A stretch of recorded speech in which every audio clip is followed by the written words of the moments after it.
বাংলাদেশের রাজনীতি মূলত পিআর পদ্ধতির নির্বাচন নিয়ে দ্বিধাবিভক্ত হয়ে পড়েছে।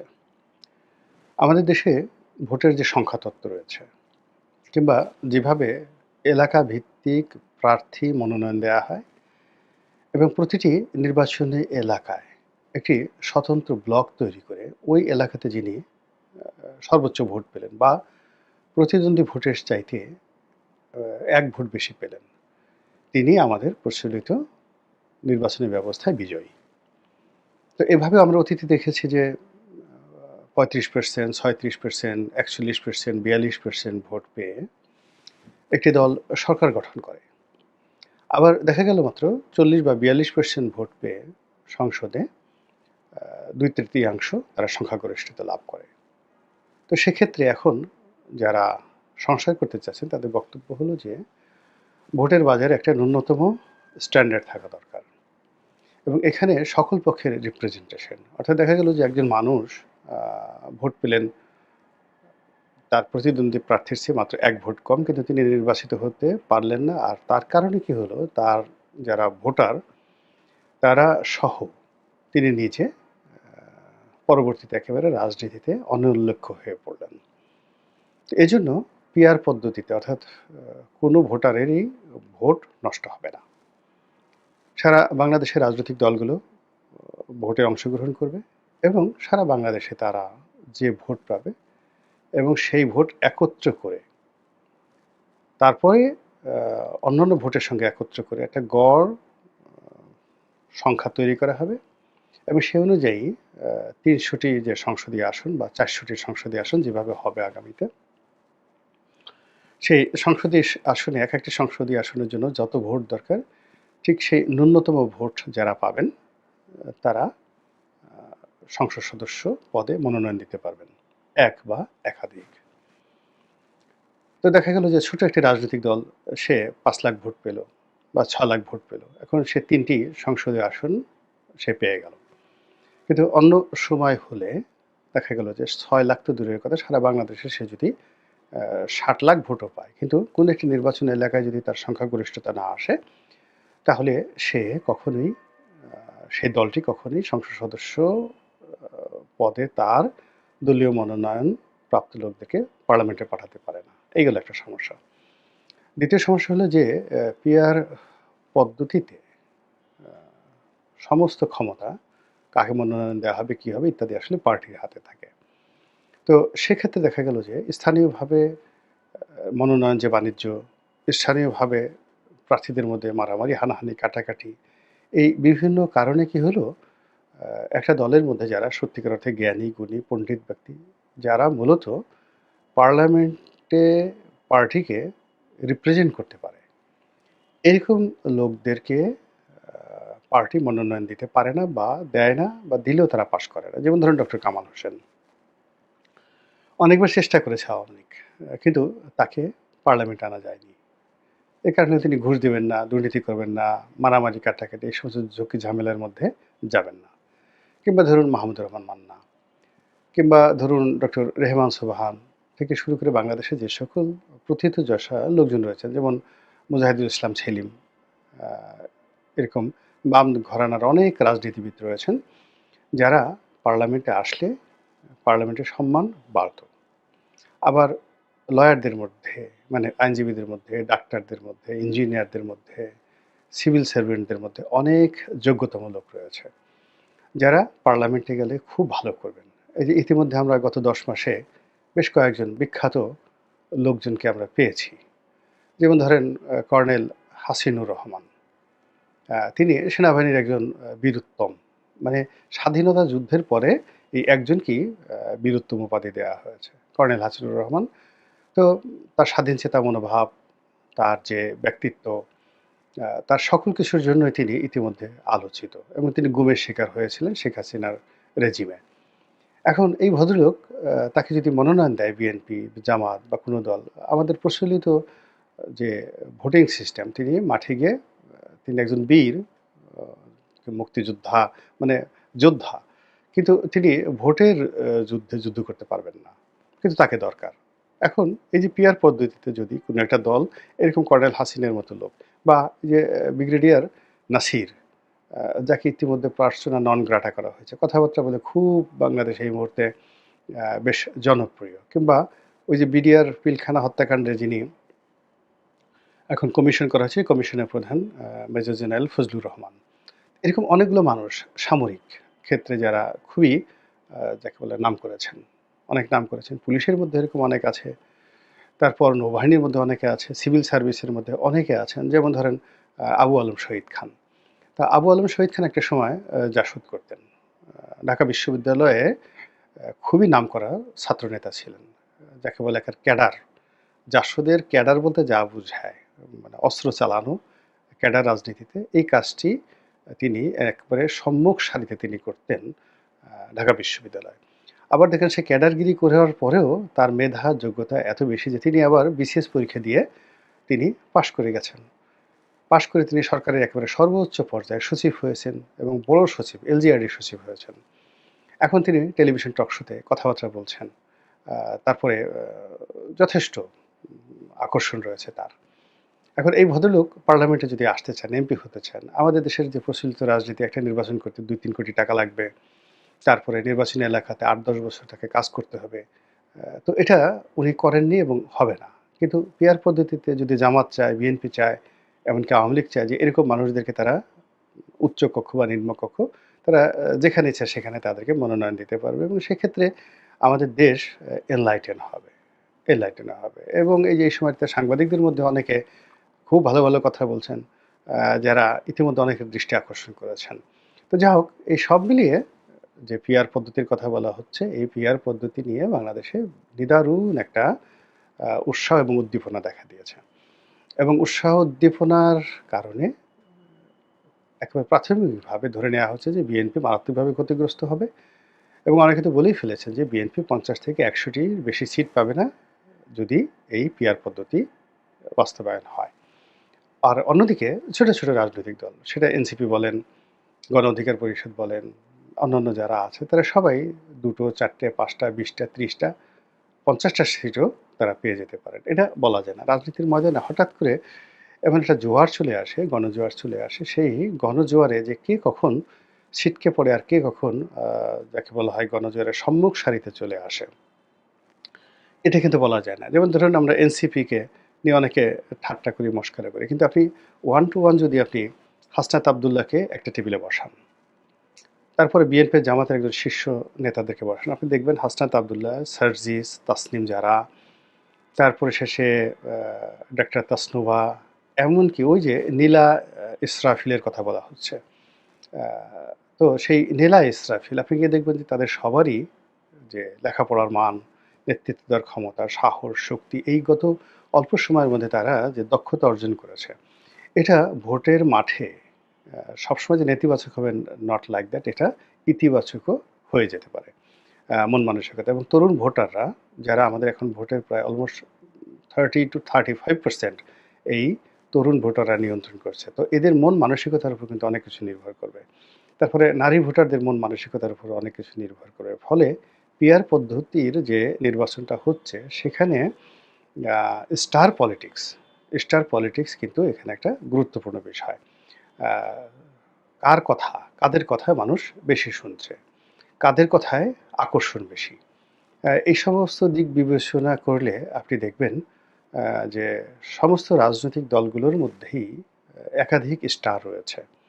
যাদের কথা শোনার জন্য দেশের মানুষ উন্মুখ হয়ে আছে। এনসিপিতে আছে, জামাতে আছে।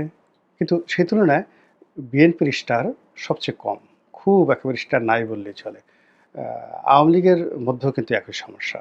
তাদের কথা বলার মতো লোক আছে। ২ ঘন্টা, ৩ ঘন্টা, ৪ ঘন্টা তারা কথা বলতে পারবে। কিন্তু আওয়ামী লীগের ওবায়দুল কাদেরের কথা শুনলে বা অনেক নেতার কথা শুনলে মানুষের মধ্যে একটা ধরনের বিরক্তি চলে আসে। রাগ চলে আসে। কিন্তু এভাবে আকর্ষণ তৈরি করতে পারে যেভাবে ফজলুর রহমানের আছে, যেভাবে ধরেন মোহাম্মদ হানিফ তার ছিল, যেভাবে তোফায়েল আহমেদ সাহেবের ছিল, যাদের বক্তব্য শোনার জন্য মানুষ মাইলের পর মাইল হেঁটে আসে। ঐরকম স্টার যে যাকে বলা হয় বক্তা, যেমন বিএনপিতে একসময় কে এম ওবায়দুর রহমান সাহেব ছিলেন, একসময় বদরুদ্দোজা চৌধুরী সাহেব ছিলেন, যেরকম স্টার। আ তারপরে আপনার ফজলুর রহমান সাহেব এখনো আছেন বিএনপিতে। তো যা হোক, তো সেই তুলনায় আ সব দলের মধ্যেই বিএনপির তুলনায় স্টার সংখ্যা বেশি এবং সেই যাদের যত স্টার পলিটিক্স রয়েছে, পলিটিশিয়ান রয়েছে এবং পলিটিক্স রয়েছে, চমক দেওয়ার মতো রাজনীতি এবং চমক সৃষ্টি করার মতো রাজনৈতিক বক্তা। তো তারা পিআর পদ্ধতিতে ভালো করবেন। এর ফলে কি হচ্ছে এখন পিআর নিয়ে সমস্যা তৈরি হয়ে গেছে। আ বিএনপি সঙ্গত কারণে পিআর চাচ্ছে না। আর অন্যান্য যারা রাজনৈতিক দল বিএনপি যখনই এটা চাচ্ছে না অন্যান্য রাজনৈতিক দল তারা সবাই এই পিআর এর পক্ষে ঐক্যবদ্ধ হয়ে পড়েছে। তো সেক্ষেত্রে আগামীতে রাজনীতির কি সমীকরণ হবে যদি পিআর পদ্ধতিতে ইলেকশন হয়? এখানে আমি প্রথমত বলে নেই যে আমি সব কথারই একটা ধারাবাহিকতা রক্ষা করার চেষ্টা করি। আমি এখানে আমাদের রাজনীতিতে চলমান অনেক বিষয়গুলো নিয়ে মতামত দিচ্ছি, কথাবার্তা বলছি। কিন্তু যে বিষয়গুলো নিয়ে কথা আমরা বলছি তার ১ম উপকরণ হলো ইলেকশন। আমার ব্যক্তিগত অভিমত হলো যে এখন যে পরিবেশ পরিস্থিতি রয়েছে সেক্ষেত্রে ইলেকশন হওয়ার ২-৪ বছরে আমি কোনো সম্ভাবনা দেখছি না। ১ সেক্ষেত্রে নির্বাচন না হওয়াটাই ভালো। যদি হয়ে যায় নির্বাচন কোনো কারণে সেটা এই নির্বাচন যারা করেছে তাদের জন্য বিপদ ডেকে আনবে। নুরুল হুদার জীবনে যেভাবে বিপদ ডেকে নিয়ে এসেছে, হাবিবুল আউয়ালের পক্ষে যেভাবে মানে বিপক্ষে এই যে তার নির্বাচন ২০২৪ সালের নির্বাচন যেভাবে তার গলার কাটা হয়েছে, এইভাবে আগামী নির্বাচন এখন যারা অনুষ্ঠান করবেন তাদের জন্য গলার কাটা হবে নির্বাচনে। দ্বিতীয়ত হলো সেই নির্বাচনে যারা বিজয়ী হবে তাদের জন্য সেই বিজয়ের মালার ওজন এত বেশি হবে যে ওই ওজন ৬ মাস থেকে ১ বছরের বেশি তারা টানতে পারবেন না। এবং সেটা তাদের জন্য একটা ভয়াবহ বিপর্যয়ের দিকে চলে যাবে। ফলে এখন যে অরাজকতা চলছে, তারপর এখন যে আইনশৃঙ্খলার অবনতি চলছে, যা কিছু চলছে এটা একটা নির্দিষ্ট সময়ে এমনি এটা একটা শেইভের মধ্যে চলে আসবে। কিন্তু এই অবস্থাতে আপনার আগুন জ্বলছে, তার মধ্যে আপনি কেরোসিন তেল ঢেলে দিলেন। আপনার চারিদিকে ঘূর্ণিঝড়, প্রচণ্ড ঘূর্ণিঝড়। এর মধ্যে আপনি একটা ছাতি নিয়ে বের হলেন যে ঠিক আছে, ঘূর্ণিঝড়ের মধ্যে ছাতি নিয়ে বের হলাম। ছাতিসহ আপনাকে একেবারে উড়িয়ে নিয়ে যাবে। তো ঐরকম একটি অবস্থা এখন চলছে। তো সেই ক্ষেত্রে যে আমরা যে নির্বাচন নিয়ে কথা বলছি, পিআর নিয়ে কথা বলছি, এটা অনেক সুদূর পড়া হতো। কিন্তু তবুও যেহেতু এগুলো নিয়ে আলোচনা হচ্ছে, শরীর গরম রাখা দরকার। আলোচনা শুনতে চায়, আমরাও করতে চাই। এইজন্য এই কথাগুলো বলা। কিন্তু আমার কাছে যেটা ব্যাপার হলো যে আগামীতে পিআর-টিআর এসব কিছু হবে না। এইসব সংস্কার-টংস্কার যা কিছু দেখছেন এইসব একটাও হবে না। কিন্তু আলোচনা করা দরকার আমরা সেটা করছি। সেই আলোচনার মধ্যে ধরে নেই যে ধরুন পিআর পদ্ধতিতে একেবারে সরকার উইন করলো এখন। সরকার উইন করলো এবং তারা পিআর পদ্ধতিতে নির্বাচন তারা করতে চায়। বিএনপি ধরুন একেবারে শেষ সময় ম্যাজিক্যালি রাজি হয়ে গেল। All on a sudden unexpectedly যা কেউ আশা করেনি। কি কিন্তু এখানে বিএনপি ২ টো শর্ত তারা এখানে দিয়ে দিল। এক শর্ত হলো থ্রেশহোল্ড। এটার অর্থ হলো যে, এই যে জামানত বাজেয়াপ্ত হয়ে যায়, আ অর্থাৎ ন্যূনতম ভোট পাওয়ার যে একটা বিধান, সেটা যদি সংযুক্ত করা হয়। যেমন একটা নির্বাচনী এলাকা ভিত্তিতে একজন প্রার্থীর ন্যূনতম এত ভোট পেতে হবে। তো যখন পিআর পদ্ধতি হবে তখন সারা দেশে যে যদি ১২ কোটি ভোট হয় বা ১০ কোটি ভোট হয় তাহলে সেই ভোটের কত পার্সেন্ট ভোট একটা রাজনৈতিক দলকে পেতে হবে। এই জিনিসটি সংযুক্ত করে দেওয়া হলো। তো সেক্ষেত্রে এখন যদি 1% ধরা হয় যে 1% বা 2% বা 5% ভোট না পেলে জামানত বাজেয়াপ্ত হবে। তো এক্ষেত্রে বিএনপি বলতেই পারে যে বর্তমানে যে বিধান রয়েছে একজন প্রার্থীকে তার মোট ভোটের এত অংশ যেটা পেলে তার জামানত থাকবে অথবা জামানত বাজেয়াপ্ত হবে। ঠিক সেই নিয়মটাই বহাল করা হোক। তো সেক্ষেত্রে টোটাল ভোটের যে অংশটি আ না পেলে তার জামানত বাজেয়াপ্ত হবে। এরকম যদি একটা বিধান দেওয়া হয় 98% যারা মানে প্রার্থী এখন স্বপ্ন দেখছেন বা দল দেখছেন তারা সবারই জামানত বাজেয়াপ্ত হবে। কেন সারা দেশে দেখা গেল যে যদি 2% ভোট হয় তাহলে মিনিমাম ২ লাখ ভোট পেতে হবে। মানে ২ কোটি মানে ২০ লাখ ভোট পেতে হবে। 2% বা 1% হলে আপনি আ ১০ কোটি ভোট, তার 1% কত? ১০ লাখ ভোট পেতে হবে।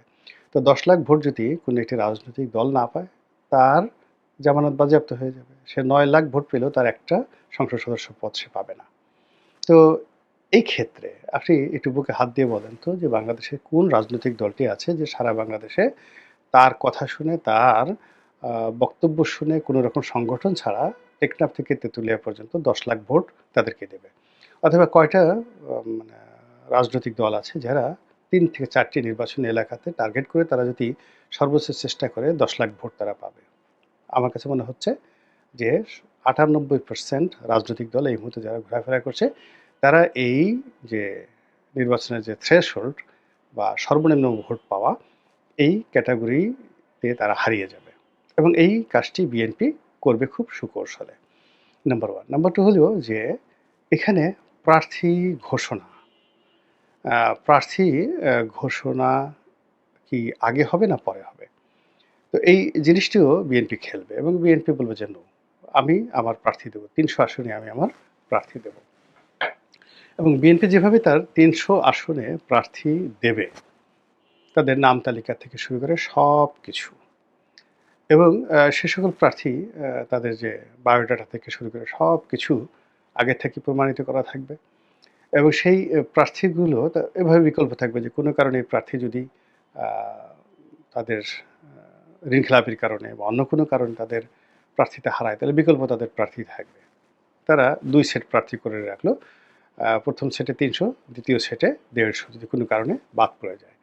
তো সেক্ষেত্রে এই যে ৩০০ প্রার্থী, তারা যে নির্বাচনী এলাকাতে যেভাবে তারা তৎপরতা দেখাবেন, ওটা মোকাবেলা করার মতো মানে যাকে বলা হয় জামাতের বা অন্য যে রাজনৈতিক দলের মানে এটা 5% অ্যাবিলিটিও তাদের নেই। কোনো জায়গাতে নেই। এমনকি জামাতের আমির বলেন বা জামাতের সাধারণ সম্পাদক গোলাম পালোয়ার বলেন, তারা যে তাদের নির্বাচনী আসনগুলো আছেন, সেই আসনে বিএনপির যে প্রার্থী থাকবেন, তার সঙ্গে মোকাবেলা করবেন। তো এই জিনিসটি জামাতকে যথেষ্ট বেগ পেতে হবে। জামাতে ধরেন ৪ থেকে ৫ জনের যদি একটা টিম ধরেন, এর বেশি না। এখানে জামাতের আমির, তারপরে শেষে জামাতের সাধারণ সম্পাদক যিনি রয়েছেন তিনি, তারপরে আ হামিদুর রহমান আজাদ সাহেব আছেন, তারপরে ডাক্তার মাসুদ আছেন, ডক্টর মাসুদ আ তিনি আছেন, তারপরে সেলিম সাহেব আছেন, ঢাকা উত্তরের বোধহয় উনি এখন আহ্বায়ক বা উত্তরের মেয়র। তো এরকম জামাতের বড় জোর পরিচিত ফেজের মধ্যে ৮ থেকে ১০ জন, নট মোর দ্যান দ্যাট। তো এই ১০ জন প্রার্থীকে যদি আপনি জামাতের সর্বোচ্চ প্রার্থী ধরেন, তো তাদের স্ব নির্বাচনী এলাকা, সেই স্ব নির্বাচনী এলাকায় বিএনপির যে প্রার্থী রয়েছে, সেই প্রার্থীর সঙ্গে আ রাজনীতির ময়দানে তারা একেবারে ছক্কা খেলবেন, পক্কা খেলবেন, ঐরকম অবস্থা একটি আসনও তাদের নেই। একটি আসনও তারা শক্তি দিয়ে, কৌশল দিয়ে, প্রজ্ঞা দিয়ে তারা এভাবে টিকতে পারবেন না। তো সেক্ষেত্রে এই যে ৩০০ আসন নিয়ে বিএনপি তার ৩০০ প্রার্থী ঘোষণা করে যেভাবে মাঠে জোয়ার তুলবেন, সেই জোয়ার যদি পিআর পদ্ধতিতে হয়, তাহলে তো সেক্ষেত্রে দেখা গেল যে উচ্চকক্ষে নিম্নকক্ষে তারা ২৮০ টি সিটে একেবারে চোখ বুজে সেখান থেকে বের হয়ে আসতে পারেন। কিন্তু এই সময়টিতে বিএনপি যে কাজটি করছে, না পিআর মানি না, পিআর মানি না। তো একটা সময় দেখা গেল যে আচ্ছা ঠিক আছে, অল অন এ সাডেন হঠাৎ করে বলে ফেলল যে আমরা পিআর মানি, এতদিনের মধ্যে নির্বাচন দেন। তখন বাকি যারা সবাই আছে তারা রাতারাতি আবার বিএনপিকে যাকে বলা হয় যে বিপদে ফেলবে বা বিএনপির জন্য একটা নতুন পলিসি করবে, এটা হয়তো ওই মুহূর্তে সম্ভব হবে না। এবং এটা আপনারা দেখবেন যে ইদানিং যারা বিপ্লবী তাদের অনেক বক্তব্য ভাইরাল হয়ে যাচ্ছে। তারা যেমন কোটা বিরোধী আন্দোলনে শেখ হাসিনাকে হটানোর জন্য তারা ১ম এই সিদ্ধান্ত নিয়েছিল যে মূলত এটা একটা যেহেতু তাদের একটা মাস্টার প্ল্যান বা মেটিকুলাস প্ল্যান বা ওয়েল ডিজাইনড একটা তাদের ছিল যে তারা কোটা বিরোধী আন্দোলনটাকে সামনে রাখছে। কিন্তু যেকোনো একটা ওসিলা করে, যেকোনো একটা সূত্র ধরে তারা শুধু একটার পর একটা দাবি যেভাবে তারা বাড়িয়েছে, এটা তাদের একটা প্ল্যান ছিল। তো সেই দিক থেকে আ যখন কোটা বিরোধী আন্দোলন একেবারে স্তমিত হয়ে পড়ল, তারা অপেক্ষা করতেছিল যে দেখি কোনো ইস্যু পাওয়া যায় না কিনা। যখন এই রাজাকারের নাতি-পুতি যে শব্দটি আসলো, অমনি তারা যে ইস্যুটা পেল, সেই ইস্যুটা করে এখন তারা সামনে এগোলো। এখনও বিএনপিকে এইভাবে ব্যাকফুটেজে দেওয়ার জন্য আ যে সকল রাজনৈতিক দল একত্রে তারা একটার পর একটা শর্ত দিচ্ছে, সেটা সংস্কারের নামে হতে পারে, সেটা পিআর পদ্ধতির নামে হতে পারে, সেটা আগে স্থানীয় সরকার নির্বাচন না আগে জাতীয় নির্বাচন, এই বিষয়গুলো নিয়ে বিএনপির সঙ্গে যারা পলিটিক্স করছে, তারা শেষ পর্যায়ে যদি বিএনপি আবার তাদের সাথে